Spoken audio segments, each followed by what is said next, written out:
IT 이제 봤고요. 그 다음 뭐 큰 섹터가 이제 2차 전지 섹터인데 뭐 전기차까지 이렇게 묶어서 이 섹터 시황도 좀 보겠습니다. 차는 이제 가치주예요. 그래서 밸류가 싸요. 글로벌 전체로 다 밸류가 싼 섹터여서 테슬라만 빼고 예. 그러면 그 말 나온 김에 또 그럼 테슬라는 왜 밸류를 많이 받고 다른 자동차 회사들은 밸류를 왜 PER 6배, 7배, 일본의 혼다, 도요타도 뭐 둘 다 뭐 PER 7, 8배 언저리니까요. 우리나라 현대차는 지금 5배. 이게 그 카니발라이제이션 때문에 그래요. 그러니까 자기 살 자기 깎아 먹는다는 거죠. 테슬라는 전기차 판매량이 늘 때마다 자기 이익 전체가 느는 거고요. 예. 기존 자동차 메이커들은 전기차가 느는 만큼 내연차가 안 팔려요. 그러니까 그게 밸류에이션 차이에 그것도 녹아 있는 거죠. 그런데 워낙 싸니까 예. 밸류에이션이 싸고 또 밸류에이션이 싸다는 얘기는 주주환원 할 것도 많아진다는 이야기랑 똑같거든요. 테슬라는 배당 안 합니다. 라고. 그럼에 또 뭐 미국에도 아마존 같은 회사도 뭐 제가 배당 안 하는 걸로 알고 있고. 그러니까 그래도 주가가 잘 오르잖아요. 근데 배당 많이 주는 회사는 사실 좀 주식으로 매력이 없다는 얘기랑 똑같아요. 왜 그러냐면 성장이 끝나간다는 얘기일 수가 있는 거거든요. 예. 자기가 하는 업에서 뭔가 막 새로운 사업 기회가 보이면 배당을 줄여서라도 거기 투자를 더 하고 싶죠. 기업가 입장에서 보면. 근데 배당을 뭐 우리가 은행주도 배당 많이 하고 배당 많이 하는 기업이 있어요. 근데 그 기업들의 공통점이 뭐냐면 자기가 속한 업종 내에서 뭘 새로 투자할 게 없어. 돈은 들어오니까 자꾸 배당하는 거죠. 그래서 그것만큼 올랐어요. 그것만큼 올랐고, 그러니까 내연차 쪽 전기차 전체로 봐도 그 우리나라 현대차 그룹이 차 잘 만들어요. 잘 만들어서 전체 글로벌 전체 자동차 섹터 테슬라를 제외한 섹터에서는 언더퍼폼 할 것 같지 않습니다. 네. 그런데 또 얘가 또 많이 막 엄청나게 솟구쳐 오를 것 같지도 않아요. 그런데 어쨌든 올랐어요. 어쨌든 올랐고 뭐 시장만큼 오른 것 같아요. 네. 앞으로 보면 그렇게 드라마틱한 수익률을 안 보여줬고 전기차는 뭐 전기차에 관련된 2차 전지 섹터 거기는 엄청 올랐죠. 예.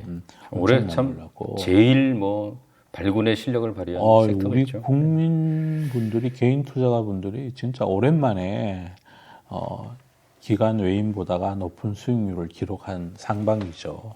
아마 역사에 남을 한 페이지 아니었을까요? 올라도 잘 안 파시더라고요. 그러니까 많이 이제 그 뭐라 그러나요? 업의 본질을 보는 눈들이 향상돼 계신 것 같아요. 예전보다는. 그러니까 그게 저는 뭐 다른 분들하고 견해가 틀려서 그게 뭐 이게 유튜브에서 뭐 해가지고 최근에도 보면 나쁜 일들이 있었잖아요. 이제 유튜브라는 데가 누구나 다 아무 말 대잔치를 할 수 있는 곳이니까 그것도 이제 우리 그 개인 투자가 분들이 가져서 들으셔야 되는 거죠. 근데 유튜브 하시는 분들 중에 정말로 개인 투자를 걱정하시면서 그러니까 업의 본질을 깨우치려고 하시는 분들이 여러분이 계셨고 이제 그래서 그분들이 가진 진정성에 대해서 또 전문성에 대해서 이제 개인 투자가 분들이 인정을 해 주신 거죠. 그래서 이 일이 우리 어떤 유튜브라는 기술 변화, 그 다음에 이제 증권을 투자할 때 정보를 취득하는 경로의 문화의 변화, 이 변화가 만들어낸 소중한 결실이 아닌가 저는 그렇게 평가하고 싶습니다. 뭐 여전히 뭐 좋겠죠. 네, 나쁠 일이 없는 것 같습니다. 뭐 하여튼 뭐든지 많이 오르면 뭐 합해적 현상으로라도 뭐 오늘 조금 이제 일부 종목은 조정받고 일부는 또 올라가고 그랬어요. 그런데 이제 최근 들어서 보시면 2차전지 쪽이 이렇게 큰 웨이브를 안 그리고 쫄딱쫄딱해요. 그 이유는 이제 시간을 기다리는 거죠. 이제 우리 주가가 한 단계 올랐으니 너희들이 실력을 보여다오 이렇게 돼 있는 거예요. 그 실력이 보여주는 거는 지금부터 나올 실적들이겠죠, 그죠? 실적들이고, 또 장기 공급 계약이고 뭐 이런 것들일 것 같아요. 아니면 새로운 사업 계획이라든지, 그러면서 주가가 또 많이 내릴 것 같지도 않고 지금 당장은 또 많이 급등할 것 같지도 않고 그리고 조금 시간이 필요해요. 뭐든지. 예. 또 그리고 전기차 중에 진짜 그나마 제가 가슴을 쓸어내리는 게 있는데 테슬라. 우리 국민들이 너무 많은 돈을 들여가지고 저 진짜 마음 졸였거든요. 근데 다행히 그래도 제법 많이 올라서 하여튼 우리 국가에 우리나라가 대외 순 금융 자산을 전 세계에서 한 9번째로 많이 갖고 있는 나라예요. 그 중에 테슬라도 상당 부분 있을 거고 국민연금 것도 있고 그럴 텐데 하여튼 우리 개인 투자가 입장에서 보면 그 테슬라의 선전이 정말 다행입니다. 예. 방산업종은 이제 좀 보고 싶은데요. 참 좋죠? 여건이 안 좋을 수가 없는 여건이었던 것 같고 뭐. 상반기에 뭐 보여준 실력도 뭐 좋았고요. 앞으로는 계속 좋을 것 같습니다. 오늘 신문에 보니까 저 리투아니아 그 대통령이 그 이렇게 가을쯤에 한국에 온다고 그래요. 예. 근데 그때 방산 협력하겠다고 그래요. 근데 리투아니아가 그 무기를 굉장히 많이 우크라이나에 지원한 나라거든요. 그래서 와갖고 방산을 협력하기로 했다 그러니까 그 얘기인즉슨 가을 되면 또 거기 또 사가겠다는 거 아니겠어요? 러시아가 좀 무서운 거죠. 네네. 그리고 또 뭐 이게 한 번 발등에 불이 떨어진 건데 아마 앞으로 각국이 군사비 지출은 GDP 대비해서 유럽이 그전에는 막 1%도 안 하는 데도 있었어요. 근데 유럽권도 2%대로 다 올라갔고 이 제3세계 국가들도 굉장히 아마 방위비 지출을 늘릴 겁니다. 러시아 우크라이나 전쟁 그리고 중국이 대만에 대한 어떤 언젠가는 무력 통일을 할 거야 이렇게 말씀하셨잖아요. 최고 지도자께서. 그런 것들이 전 세계에 그 방위 산업에 대해서 지출을 늘려도 국민들의 저항이 안 생기는 그런 상태를 만든 거죠. 거기에 우리나라 방산회사들이 가격 경쟁력, 그다음 적시성, 그리고 또 기술력, 그다음에 또 어떤 이 서방 진영의 그 체인에 같이 합류시키는 무기는 한 번 팔아서 끝나는 게 아니고 그 뒤에 그 MRO라 그래서 뭐가 많이 들어가야 돼요. 소모품도 들어가고 수리도 해야 되고. 예, 그렇게 계속 들어가야 돼요. 그래서 그거는 그 우리나라가 다른 나라들이 세계화 시절에 그 기술 개발도 안 하고 이제 방위산업체들이 많이 망했어요. 근데 우리나라는 이 남북 분단이라는 특수성 때문에 꾸준히 방위산업이 클 수 있는 기반이 만들어져 있었어요. 그 지금 저로의 기회를 잡은 거죠. 저는 앞으로도 계속 좋을 것 같아요. 네. 그 대표님 유튜브 보면은 가끔 음악 좀 띄워놓고 그러시던데. 네. 엔터 업종 많이 좋아하시죠? 저는 이 기세가 대단한데. 저는 컨빅션 레벨이 커요. 저는 엔터 업종 잘 될 것 같습니다. 여기 이제 가령 밸류에이션이 이제 일부 선두 기업들은 밸류에이션이 좀 높다고 시장에서 얘기를 해요. 그런데 그거는요, 어닝 그로스를 보여주면 되잖아요. 그리고 어닝 그로스가 얼마나 클지 이 섹터는 사실은 가늠이 안 돼요. 예. 얼마나 많이 히트할지를. 그거는 수많은 소비자들의 선택의 영역이고, 그걸 제가 일일이 그걸 다 확인할 길이 없잖아요. B2C 기업이니까. 그래서 이거는 앞으로 어닝이 얼마나 폭발할지에 대한 그거는 각자의 기대치인 거죠. 예. 어떤 기관이 팔든 외국인이 팔든 그들의 기대하고 이 기업이 앞으로 보여줄 어닝하고는 저는 괴리가 상당히 많다고 생각해요. 가령 2차 전지나 반도체 쪽은 정형화되어 있는 거잖아요. 소비가 얼마나 증가할지 그걸 모르잖아요. 아직 알고 있는 거죠. 예. 그 동네 예상할 수가 있죠. 수주나 이런 걸로. 이 동네는 예상이 안 돼요. 예상이 안 되고 문화 현장이기 때문에 국경도 없고 관세도 없고 뭐 물류비도 없어요. 그리고 막 지금 폭증하고 있는 중이고 아직 세계 시장 전체로 보면 정유비가 아직 뭐 4%도 안 된다 그러니까 이 동네는 괜찮을 것 같아요. 저는 엔터 회사들 많이 좋아해요. 그것도 이제 많이 올랐잖아요. 예. 저번에 2차 전지 할 때도 말씀드렸죠.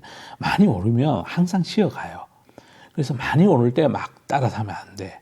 항상 눌림목을 기다리면 싸게 준다니까요. 마음이 달라지는 분들이 있고요. 기관이나 외국인들은 또 새로 어디로 포트를 옮겨야 될, 새로 사야 될 곳이 생기면 뭘 팔아야 돼요.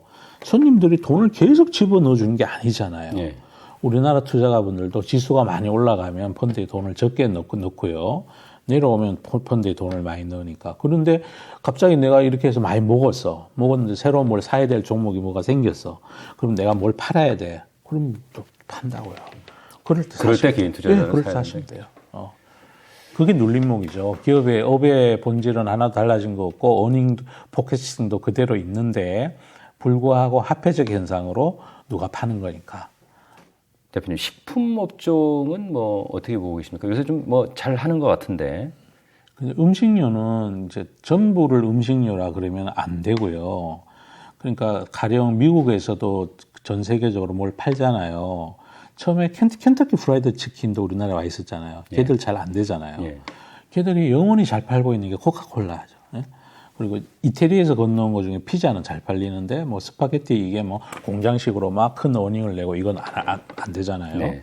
그래서 저는 우리나라 그 컨텐츠 중에 음식 컨텐츠 중에 뭐 다른 어떤 거보다가 전 라면 회사가 잘 될 것 같아요. 네. 라면이 어쩌면 우리나라가 그 코카콜라처럼 전 세계인의 간편식 입맛을 사로잡을지 모른다. 그래서 최근 이제 라면값 가지고 또 이제 내년에 총선이 있으니까 뭐 집토끼 산토끼 전 정부 입장에서는 다 잡아야 되지 않겠습니까? 그래서 일반 그 서민들을 위해서는 물가 안정, 더군다나 특히 이제 밥상 물가에 라면값이 많이 차지한다고 그게 표에 도움이 되겠죠, 그죠? 분명히 될 거고, 또 가회비 경감에 대한 얘기도 하실 거고, 다만, 근데 우리나라 케이팝은, 케이팝, 케이푸드 이런 것들은 세계로 지금 나가는 중이니까, 우리가 영업이익률이, 그 기업이 영업이익률이 빵빵 나야 해외 진출도 더 하고, 해외 마케팅도 더 하고 그럴 거 아닙니까? 2차 전지나 반도체 지원하는 만큼은 아니더라도, 그것도 좀 지원해 주시면 어떨까 싶어요. 그러니까 국내 라면 가격은 그렇게 뭐 오늘 내렸더라고요. 그러니까 새우깡을 100원 내리고요. 신라면을 50원 내렸어. 예. 근데 그거 별거 아닌 것 같죠? 그리고 퍼센트는 제법 돼요. 그렇죠. 신라면이 900원 하는데 50원 내리면 진짜 주주 입장에서는 진짜 피눈물 나는 거죠. 근데 다행히 우리나라 라면 회사들은 해외 비중이 점점 늘고 있어요.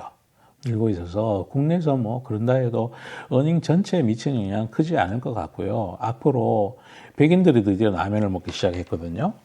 전 진짜 잘 될 것 같아요. 그러니까 약간 이제 느리지만 난 진짜 오랫동안 안전하게 코카콜라처럼 한 10년 들고 갈래 이러신 분들은 해봐도 될 것 같아요. 그 대신에 중간에 계속 그 해외에서 얼마나 잘 팔리는지를 체크해야 돼. 농심의 미국 공장은 가동률이 48%까지 올라갔어요. 작년에 지은 게. 그거 사실 엄청난 거거든요.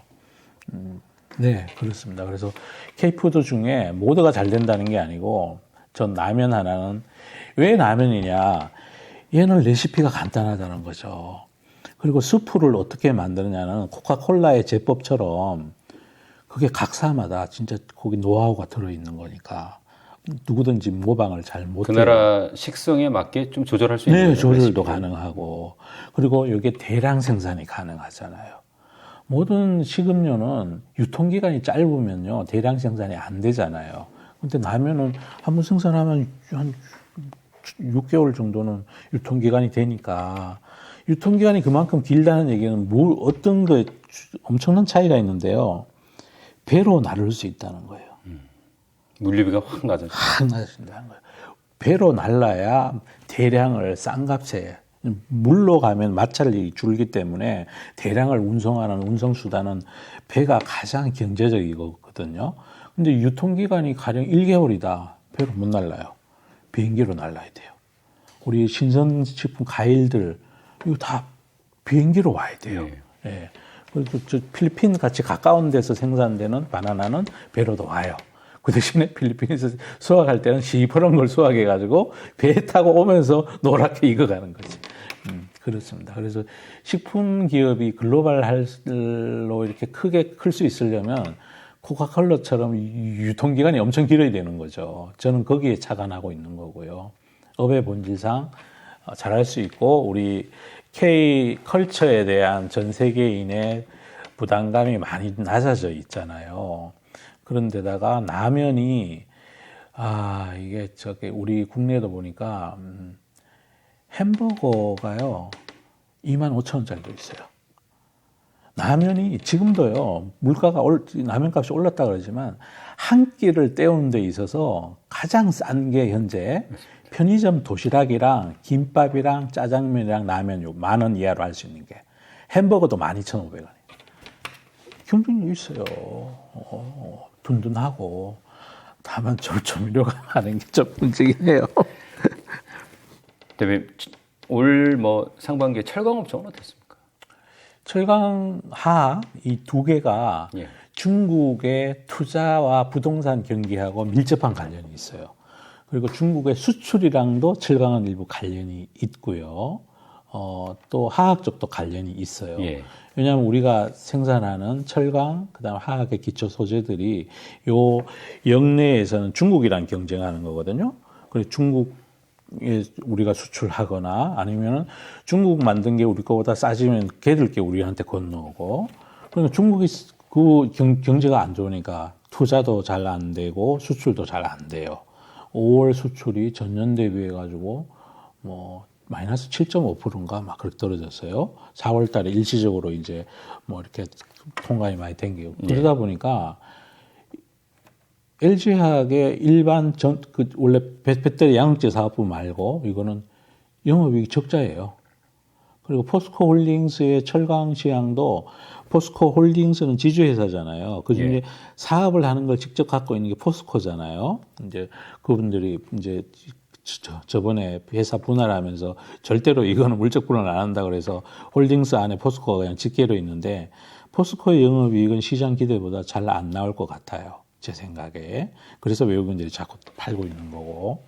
그래서 시향은 안 좋은데 둘 다 공교롭게도 포스코도 LG화학도 둘 다 함께 이제 뭐라 그러냐? 저기 2차 전지 이런 새로운 사업 모델을 갖고 있어서 그걸 상쇄하고 있는 거죠. 그게 없었더라면 주가 많이 내려가 있을 거예요. 그래서 포스코 주가는 본업에 대한 비관적인 전망을 가진 외국인들의 매도를 우리 국내의 기관과 개인 투자가들이 가지고 있는 미래 산업의 리튬과 니켈 사업에 대한 낙관적 기대, 그건 또 제 생각에 리저너블한 것 같고 합리적인 것 같고 그래서 주가가 슬금슬금 올라가고 있어요. 이제 철강 기업으로 보면 밸류가 싸다고 그럴 수 없고 리튬 기업으로 보면 밸류가 싸요. 끄적끄적 올라가고 있는 중이에요. 결국 그런 뭐 대립에서 언젠가 답이 좀 나오겠군요.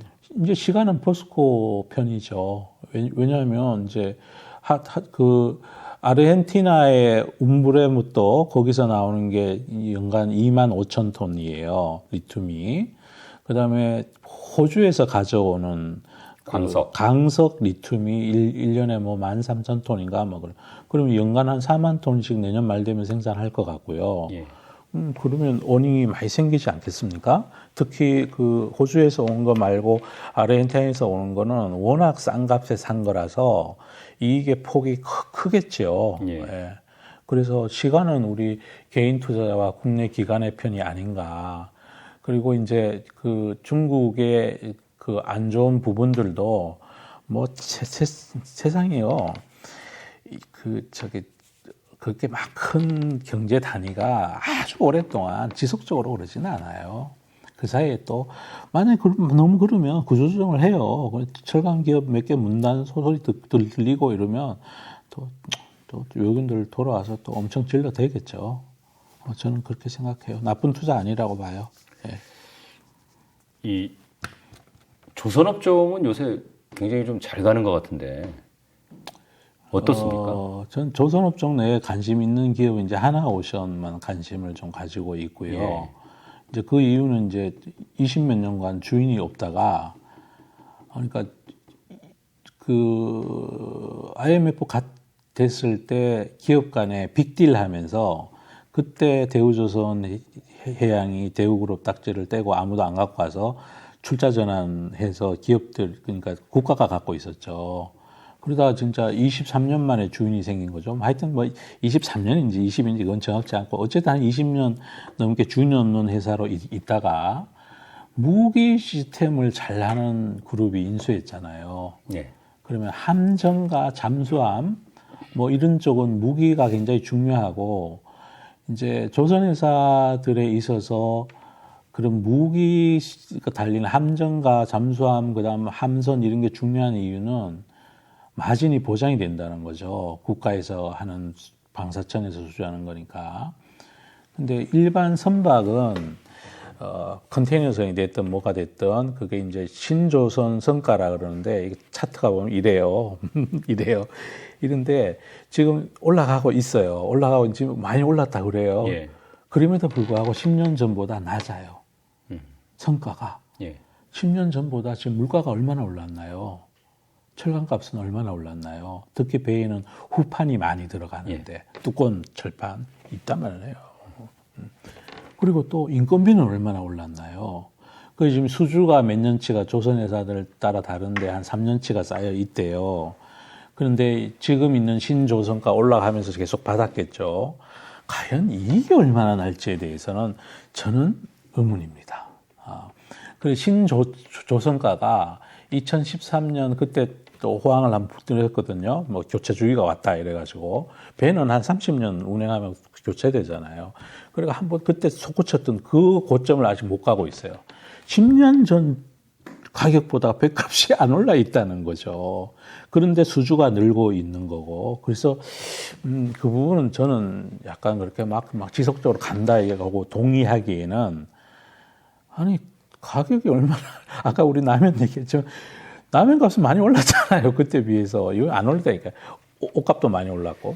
요새 워낙 이제 조선 관련해가지고는 긍정적인 뷰들이 많이 나오니까 그래서 제가 여쭤봤던 거고 개인 투자자들이 그런 면도 좀 고려를 해서 투자해야 되겠네요. 예, 그건 수주가 늘는 것 갖고 자꾸 콜을 하시는데 그건 또 이것도 보셔야 돼요. 증권사 리서치 센터에는 각 업종을 담당하는 애널리스트가 있어요. 예.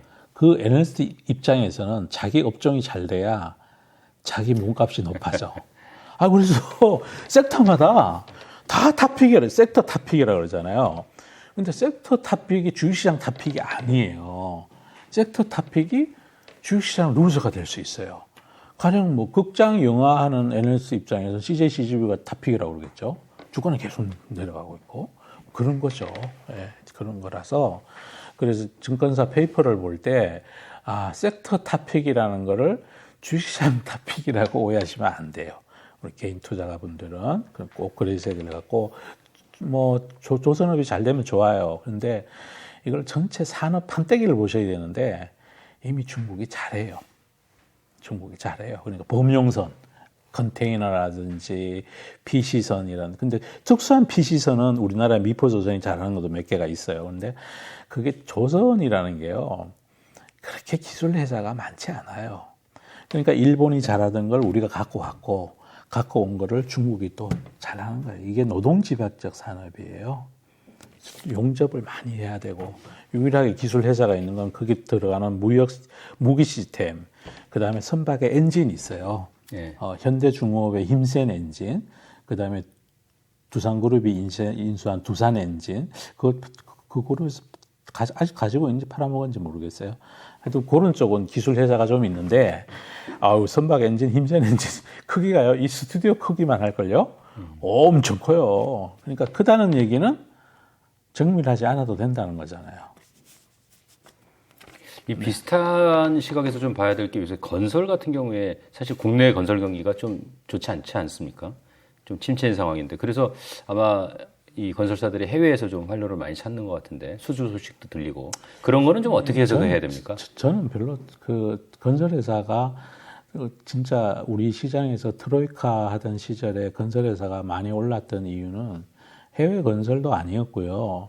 아파트 지역할 때 시행사로서 땅값 상승분이 자기 먹을 수 있었을 때, 가령 정부에서 토지공사에서 땅을 뭐 1,000만 평을 분양을 받아가지고 싼 값에 평당 뭐 70만 원에 받아가지고 아파트를 지어가지고 팔면서 평당 뭐 700만 원, 800만 원 받고 팔아서 그러니까 일반 토지가 아파트로 변화하면서 거기 엄청난 이익을 벌었거든.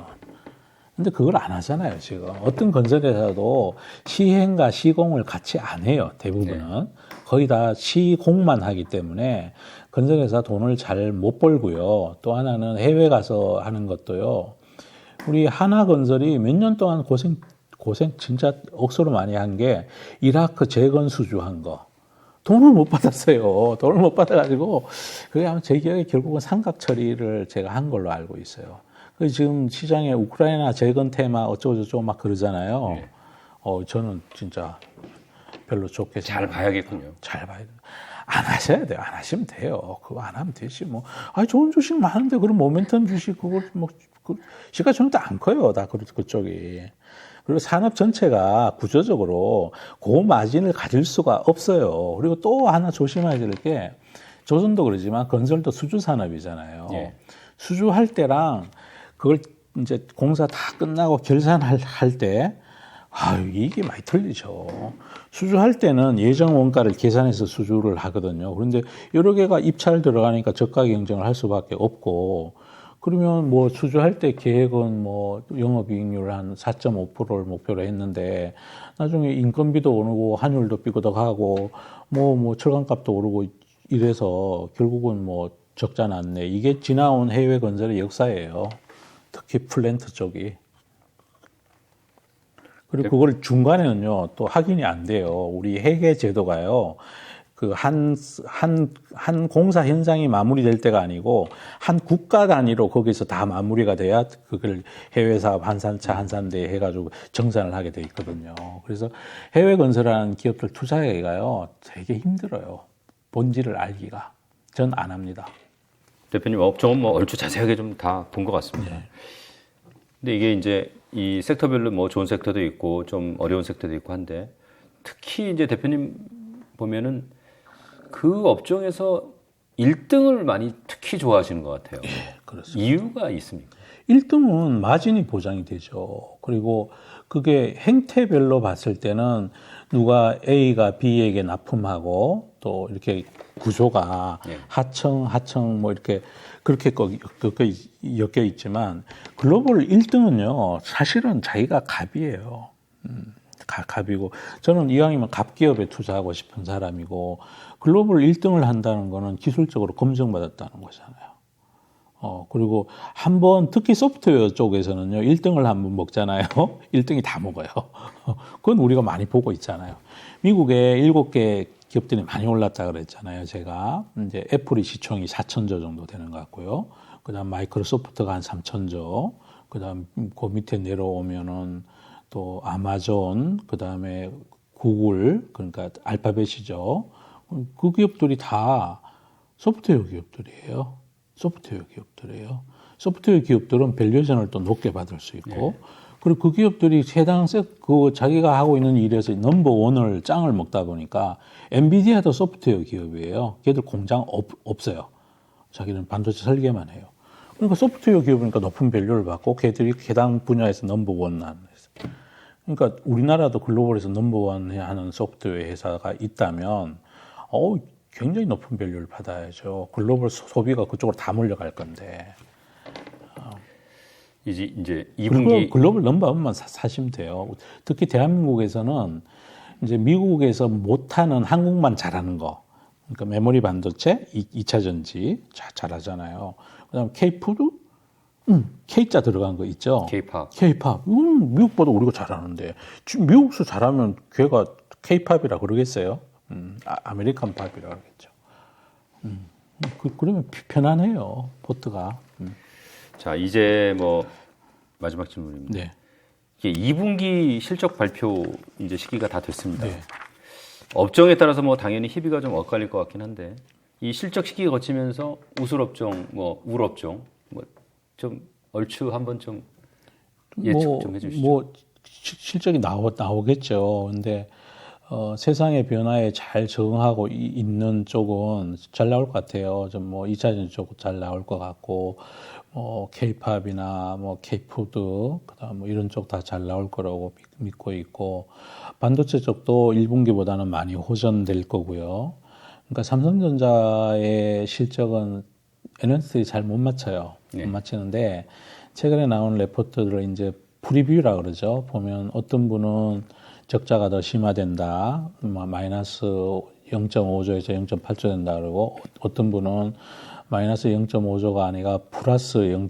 얼마가 5조가 될 것 같다. 이런 뷰도 있고, 그래서 삼성전자 실적은 원래가 애널리스트들 영역 밖이에요. 정말 밖이어서 저는 잘 나오지 않겠나 싶고요. 근데 삼성전자는 실적이 별로 중요하지도 않아요. 하이닉스도 그렇고 그렇게 주가에 영향을 안 줄 거예요. 네. 왜냐하면 어차피 재고떨이 기간이니까 그 아마 실적의 눈높이가 낮아져 있어요. 그래서 어떻게든 실적이 나오면 이제 불확실성 해소됐어 이러고 올라갈지 몰라요. 과거 삼성전자가 이익을 막 분기에 막 12조, 13조 내던 시절에는 좋은 실적이 나오면 외국인들이 팔았어요. 주가가 내려요. 실적 나왔다 그래 호로록 올랐다가 종가는 밑으로 내려가 있어요. 이번에는 아마 이 국면에서는 반대의 구간이 갈 것 같고요. 화학 쪽은 안 좋을 것 같고요. 화학 중에서도 이제 중국하고 관련 없는 화학은 좋을 것 같고요. 철강 쪽도 좋을 수가 없는 환경인 것 같고요. 이제 그렇게 하면 대충 다 된 건 내수 플랫폼은 좋을 수가 없어요. 네. 그쪽은 안 좋을 것 같고 실적 나오면 또 유통도 별로 안 좋은 거죠. 당연히 안 좋죠. 좋을 수가 없어요. 그 유통의 메인을 지금 쿠팡이 다 가져가 버렸잖아요. 그래서 그러면 플랫폼 쪽도 실적이 잘 나올 리가 없는 것 같고요. 그래서 실적에 따라서 아마 분기 실적이 나오면 주가들이 이제 좀 강력하게 반응을 할 듯 해요. 그래서 그 전에 포트를 좀 조정하실 건 해야 된다. 그런 생각 갖고 있습니다. 정기예금 하는 것보다는 국채 투자하는 게 낫다. 그건 분명해요. 그거는 하늘이 두 쪽 나도 분명한 사실이에요. 그것도 차이가 얼마나냐 하면 거의 한 1% 차이 나요. 세금 공제까지, 세금 혜택까지 하면. 그러면 1%씩 5년간 차이면 5% 차이 나는 거죠. 5%에 1억이면 500만 원 차이 나는 거예요. 그거를 가만히 앉아서 못 먹는 거예요.